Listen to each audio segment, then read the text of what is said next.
जय हिंद बच्चों। आप लोगों का फिर स्वागत है मेरे चैनल विजय कुमार बर्नवाल पे। आज हम लोग पीएमए अचीवर्स के 10 महत्वपूर्ण विज्ञान के क्वेश्चन को हम लोग देखेंगे, उसको हल करेंगे और उन प्रश्नों से रिलेटेड विभिन्न पहलुओं को भी देखेंगे कि अन्य जगहों कहाँ आ सकता है, उसकी कितनी उपयोगिता है तथा ये 10 प्रश्न अन्य प्रतियोगी परीक्षाओं के लिए भी उतना ही महत्वपूर्ण है जितना इसके पीएमए अचीवर्स के लिए है। आइए देखते हैं। प्रथम सवाल है कि एलपीजी में मुख्य घटक गैस कौन सा है। एलपीजी जिसको हम जानते हैं लिक्विफाइड पेट्रोलियम गैस। एलपीजी में मुख्य घटक गैस एलपीजी में मुख्य घटक गैस ब्यूटेन है। कौन सा गैस है? ब्यूटेन। ये ब्यूटेन C2H6 ये मुख्य घटक गैस है एलपीजी में। दूसरा कलम लेकर के देखते हैं। ये ब्यूटेन है। ब्यूटेन का यूज होगा एलपीजी में। एलपीजी मेथेन भी होता है लेकिन मुख्य घटक ब्यूटेन प्लस मेथेन दोनों होते हैं। अधिक मात्रा में ब्यूटेन होता है इसलिए इसको हम ब्यूटेन ज्यादा मानते हैं। मेथेन को मार्स गैस भी कहते हैं, इससे रिलेटेड है। मेथेन को मार्स गैस भी कहते हैं, इसको याद रखेंगे। ये भी क्वेश्चन बहुत जगह आता है। मार्स गैस, मेथेन को मार्स गैस भी कहते हैं। एलपीजी का full form liquefied petroleum gas है। एलपीजी में जो रिसाव होता है उसके गंध आए, इससे दुर्घटनाएं न हो सके, एक गैस मिलाते हैं। रिसाव के समय एक गैस मिलाते हैं जो महकता है यानी कि जो बदबू देता है, उसका नाम होता है एथिल मर्केप्टन। ये भी क्वेश्चन पूछता है कि कौन सा गैस है रिसाव के लिए मिलाते हैं कि हमें पता चले कि गैस रिसाव कर रहा है। एथिल मर्केप्टन, इसका फार्मूला होता है C2H5SH एथिल मर्केप्टन। 3 क्वेश्चन हो गए। एलपीजी के मुख्य घटक गैस ब्यूटेन प्लस मार्स, लेकिन क्वेश्चन में ऑप्शन में दोनों हो तो ब्यूटेन को टिक करेंगे। मार्स को, मेथेन को मार्स गैस भी कहते हैं तथा एलपीजी में रिसाव के लिए हमें मालूम चले कि एलपीजी कैसे निकल रहा है, लीकेज की समस्या कैसे हो रही है। रिसाव के समय गैस मिलाया गया, उसके बदबू करने के लिए आके स्मेल हम पकड़ ले, एथिल मर्केप्टन उसका नाम है, उसका फार्मूला C2H5SH। सेकंड क्वेश्चन क्या है देखते हैं। सेकंड क्वेश्चन ये कह रहा है किस लेंस को अपसारी लेंस कहते हैं। अपसारी, देखिए साथ में भी बताते चलेंगे। अपसारी लेंस, अपसारी लेंस अवतल लेंस को अपसारी कहते हैं। अवतल लेंस, देखिए यहाँ अप है, यहाँ पे अ है, दोनों में अ मिला हुआ है, इसलिए इसको क्या कहते हैं? अपसारी लेंस को अवतल लेंस कहते हैं। एक और होता है अभिसारी लेंस, याद रखेंगे। दोनों में से क्वेश्चन प्रायः आता है, लड़के प्रायः गलती करते हैं, दोनों में कंफ्यूजन। अभिसारी, अभी मैंने होता है किरणों को एक बिंदु पे इकट्ठा करना, मिलाना। अभिसारी लेंस, कन्वर्जिंग लेंस भी कहते हैं, अपसारी डाइवर्जिंग लेंस भी कहते हैं। तो जो अपसारी लेंस है ये उत्तल लेंस को अभिसारी लेंस कहते हैं। उत्तल लेंस, कॉन्वेक्स लेंस, अभिसारी। ठीक क्या है? अप से अ जाएंगे, अ दोनों में है तो वहां पे क्या होगा? अवतल लेंस होगा। अभी है, मात्रा अलग अलग है, उत्तल लेंस होगा। क्वेश्चन नंबर 3 देखते हैं क्या है।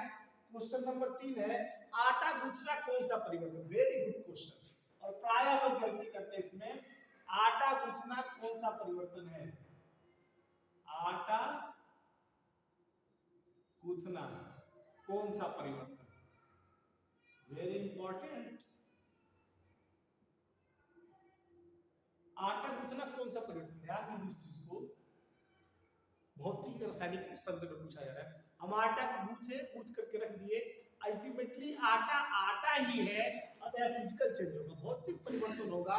अगर उसी आटे को गूंथ करके हम रोटी पका दें तो फाइनली रोटी पक जाए, उसके बाद केमिकल से रासायनिक चेंज होगा। आटे का गूंथना भौतिक परिवर्तन है। Very important. तमाम लोग रासायनिक मार देंगे लेकिन गलत है, भौतिक परिवर्तन है। आटे का गूंथना भौतिक परिवर्तन है, very important. Question number 4, question number 4 एक आ रहा है सूखा रोग किस विटामिन की कमी के कारण होती है? इट इज कॉल्ड सूखा रोग। सूखा रोग जो होता है इसको रिकेट्स भी कहते हैं, ये विटामिन डी की कमी के कारण होता है। विटामिन डी के कमी के कारण होता है सूखा रोग, इसको रिकेट्स भी कहते हैं, भी याद रखेंगे, क्योंकि हो सकता है कि रिकेट्स पूछ दे, कभी सूखा रोग पूछ दे, आप कंफ्यूज, आप गलती ना करें। क्वेश्चन नंबर 5, यदि प्रकाश की किरण अभिलंबोत आपतित हो तो अपवर्तन कोण का मान कितना हो? वेरी गुड क्वेश्चन, और ये क्वेश्चन पीसीएस में भी आया हुआ है। पीसीएस के प्री में जनरल साइंस जो स्टडी होती है, उसमें एक सब्जेक्ट जो सब्जेक्ट जिसमें आते हैं उसमें क्वेश्चन है। क्वेश्चन देखिए क्या है, यदि प्रकाश की किरण लंबवत आपतित हो, हम मान लेते हैं अभिलंब है, इसको अंग्रेजी में नॉर्मल भी कहते हैं, अभिलंब है, और प्रकाश की किरण अभिलंबवत आपतित है, अभिलंब पे ही पड़ रही है, ये अभिलंब पे पड़ी और अभिलंब से अब क्या होगा, अभिलंब को पकड़ते हुए आउट हो जाएगा। तो अपवर्तन कोण होता क्या, अभिलंब से ही एंगल को लेते हैं, अभिलंब से झुकाव को ही, नॉर्मल से इंक्लाइनेशन कितना, उसका झुकाव कितना है, वही आपका आपतन कोण होता है, अपवर्तन कोण होता है। अपवर्तन कोण का सेंस क्या है, अभिलंब पे पड़ा, अभिलंब से निकल गया, तो यहाँ पे अपवर्तन कोण, ध्यान दीजिए इस चीज को, अपवर्तन कोण शून्य होगा, आपतन कोण भी शून्य होगा, अभिलंब से उसको भी लेते हैं। दोनों क्वेश्चन देख लें,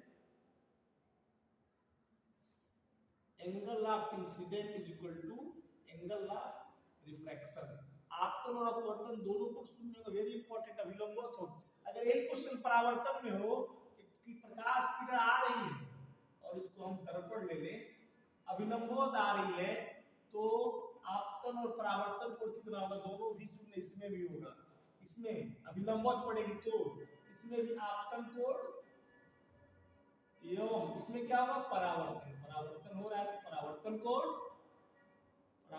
दोनों शून्य हो गया, आपतन कोण परावर्तन कोण शून्य हो गया दोनों। वेरी वेरी इंपॉर्टेंट, हमने दोनों सेक्शन को देख लिया। क्वेश्चन में केवल अपवर्तन था, लेकिन मैंने परावर्तन को ही बता दिया कि क्वेश्चन लिंक है।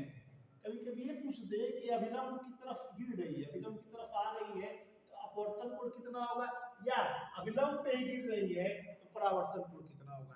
इस केस में बस क्वेश्चन में पकड़ना है, क्या अभिलंब दिया है, क्या क्या प्रकाश किरणें अभिलंब पे वास्तव में पड़ रही है क्या, अगर पड़ रही है तो ठीक है, तो आपतन कोण और अपवर्तन कोण सभी और परावर्तन कोण सभी शून्य होंगे। This is the very crucial, काफी लोग 90 मार के आते हैं, जो कि गलत है। क्वेश्चन नंबर 6 देखिए क्या है, को एक तार का प्रतिरोध, एक तार है, एक वायर है। क्वेश्चन नंबर 6 देखिए, इंटरेस्टिंग है, एक वायर है, ऐसे हमने एक वायर ले लिया, ठीक है, ए बी, हमने एक वायर ले लिया ए बी, थोड़ा सा मिटाता हूं, इसका प्रतिरोध दिया, प्रतिरोध मतलब आर, कितना दिया हुआ है, 10 ओम, ओम का सिंबल ए है, एक तार का प्रतिरोध दिया हुआ है 10 ओम, और तार में बहने वाली धारा हमें आई ज्ञात करना है।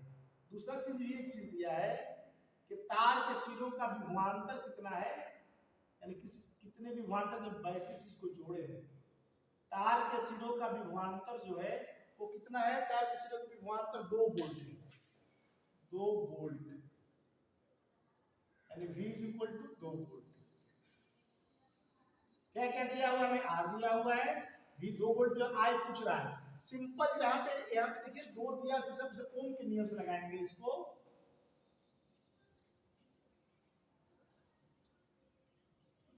ओम के नियम से, ओम का नियम क्या है हमारे पास, V इक्वल टू आई गुणे आर, हमें ज्ञात क्या करना है, आई ज्ञात करना है, तो आई गुणे आर हम यहाँ कर दें, इक्वल टू V, आई का मान हम नहीं जानते हैं, आर का मान जानते हैं 10, इसका मान जानते हैं 2, आई का मान जब निकालेंगे 2/10, यानी कि 0.2 एम्पियर, ये इसका आंसर। इस तरह क्वेश्चन काफी आते हैं, मुझे लगता है एसएससी वगैरह में इस तरह क्वेश्चन आ रहे हैं, और क्वेश्चन ओम के नियम से लगाना है, आपको बेसिकली पकड़ लेना है कौन सा रूल लगाएंगे। 6 क्वेश्चन,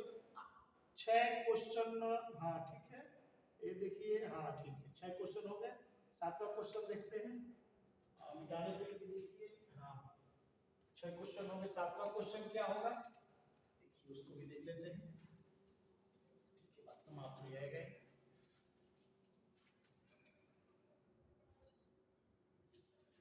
क्वेश्चन नंबर 7 कह रहा है क्या, क्वेश्चन नंबर 7 ये कह रहा है कि दर्पण एवं लेंस में मुख्य अंतर क्या है, ध्यान दीजिए इस चीज को, मिरर, दर्पण और लेंस, वेरी वेरी इंपॉर्टेंट, इस चीज याद रखना है।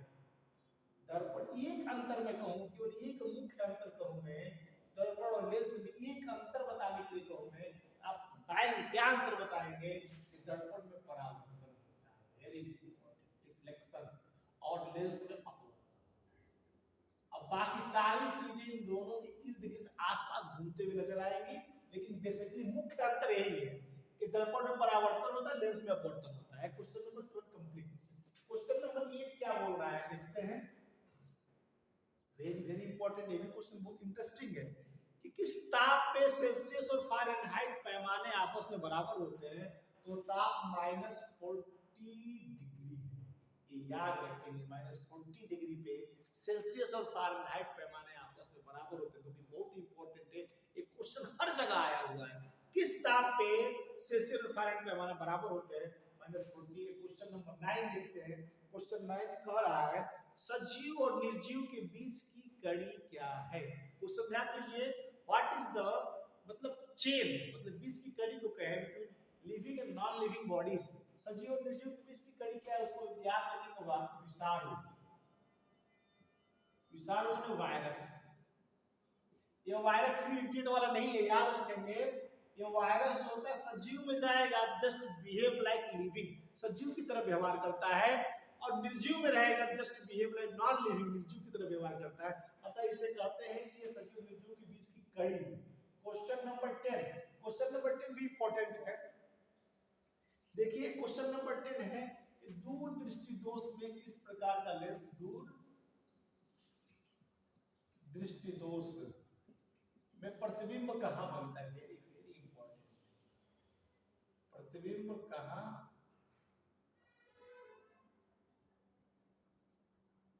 दूर दृष्टि दोष में प्रतिबिंब कहां बनता है, याद रखिएगा।